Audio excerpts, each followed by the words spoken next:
Joining me now, Congresswoman Jasmine Crockett of Texas. She's a member of the House Oversight Committee. Congresswoman, welcome back to the Sunday show. It's been a long time since we've spoken, so can I just get your reaction to what we've been seeing through Elon Musk's wrecking ball through the federal government, and specifically through this news coming out of USAID tonight, that 2,000 people will find out today that they've been fired?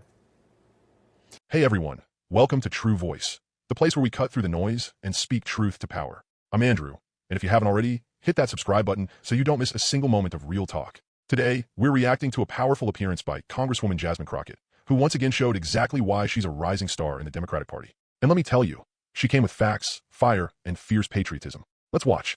Yeah, so a couple of things. First of all, I just have to say thank you to the American people.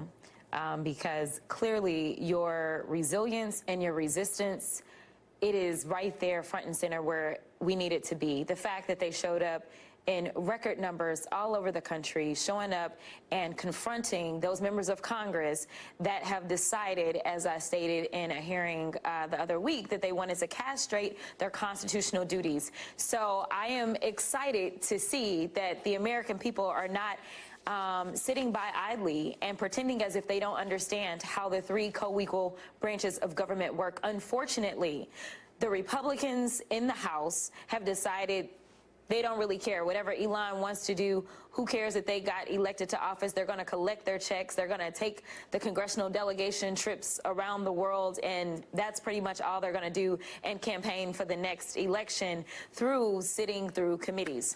But at the same time, we know that Elon Musk supposedly does not have any authority whatsoever, according to the White House, at least in their court filings.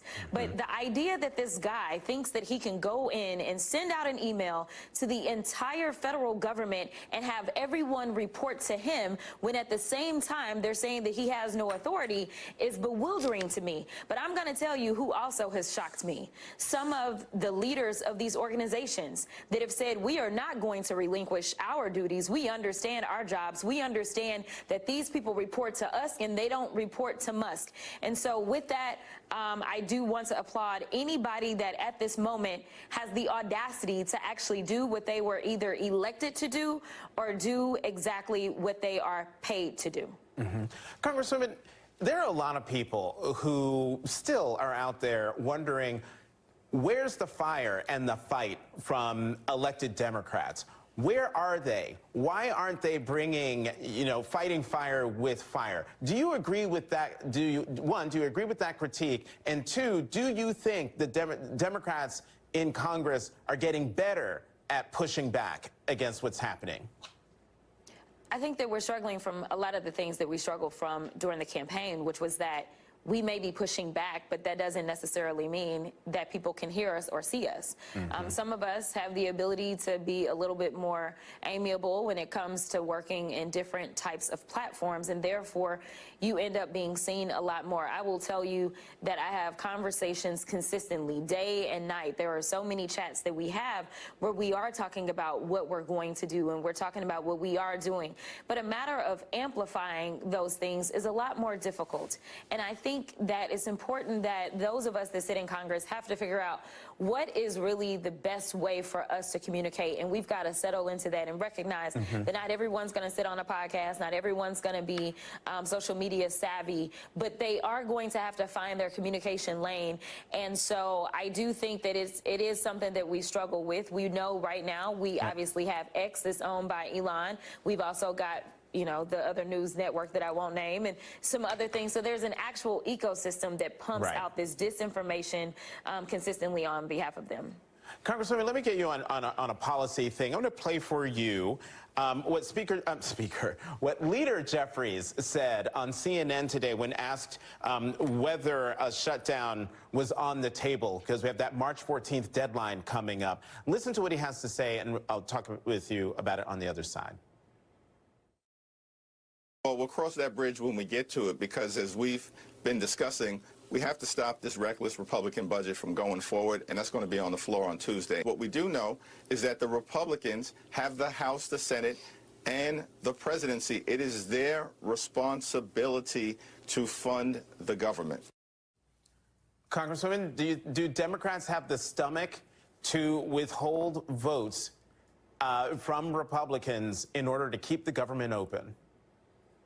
I certainly hope so. I know that I'm not going to vote for their proposal for sure.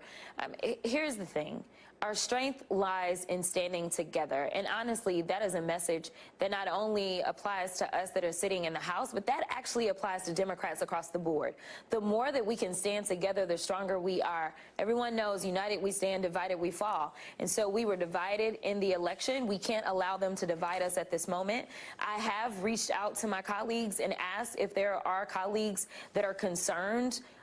Talk to me about what those concerns are, because I want to make sure that we can provide cover for them if they have concerns and feel as if they are compelled to vote for this budget. But the leader is absolutely correct, and I hate the headlines that keep saying the Democrats may shut the government down. This isn't up to the Democrats, right? We're not the ones that are going to shut the government down. The question is if we will do everything to keep the government open. But right now they have a Trump trifecta. So when and if the government shuts down, it is going to be on Trump and his minions. It is not going to be on us as Democrats, because we weren't elected to gut Social Security, to gut Medicaid and Medicare, to gut USAID, to gut any of these programs that they're going after. We didn't. That's not what we campaigned on. So that's not what we're going to do. We'll let them to do that by themselves. Congresswoman Jasmine Crockett, as always, thank you very much for coming to the Sunday Show. It's good to see you. First off, let's talk about her calling out Elon Musk and his supposed influence on the federal government. 2,000 people at USAID just got word they're being fired, and somehow Musk's name is in the mix? That is beyond wild. Jasmine's right. This man has zero authority over our government. He's not elected, he's not appointed, and he certainly doesn't represent the American people. And yet Republicans are just letting him swing a wrecking ball through public institutions. It's disgraceful. This isn't leadership. It's surrendering democracy to billionaires. You want to talk about being a patriot? Then you defend our institutions. You don't hand them over to tech oligarchs with Twitter accounts and egos bigger than Texas. Jasmine also made a great point about the struggle Democrats have with messaging. And listen, she's not wrong. There's plenty of fight behind the scenes, but the American people can't hear it if we're not getting it out there. Republicans have an entire disinformation machine built for rage and spectacle. We got to be louder, clearer, and more direct. And we need more voices like hers leading the way. And she hit on unity. And that's key. The Republican plan is to divide. Divide the left, divide working people, divide the truth itself. But as Jasmine said, united we stand, divided we fall. We must stand together, especially with a shutdown looming and MAGA extremists trying to gut everything from Social Security to USAID. And I got to say it again, she nailed it. If the government shuts down, it's not on the Democrats. It's not on people who are fighting for healthcare, education, the environment, and economic justice. It's on the Republicans who, let's be honest, are too busy playing games and serving Trump's ego to actually govern. Let me be clear. We didn't elect Democrats to dismantle the safety net. We elected them to protect it. That's what Crockett is saying. And that's what we got to keep fighting for. So if you're watching this and you feel like no one in D.C. is speaking up for you, watch Jasmine Crockett. Share her words. Amplify her message. Because this is the kind of leadership we need more of. If you like this breakdown and want more real talk from the left, subscribe to True Voice, hit that like button, and drop a comment below. What did you think of Representative Crockett's message? Let's talk about it. Until next time, stay loud, stay proud, and never stop speaking truth.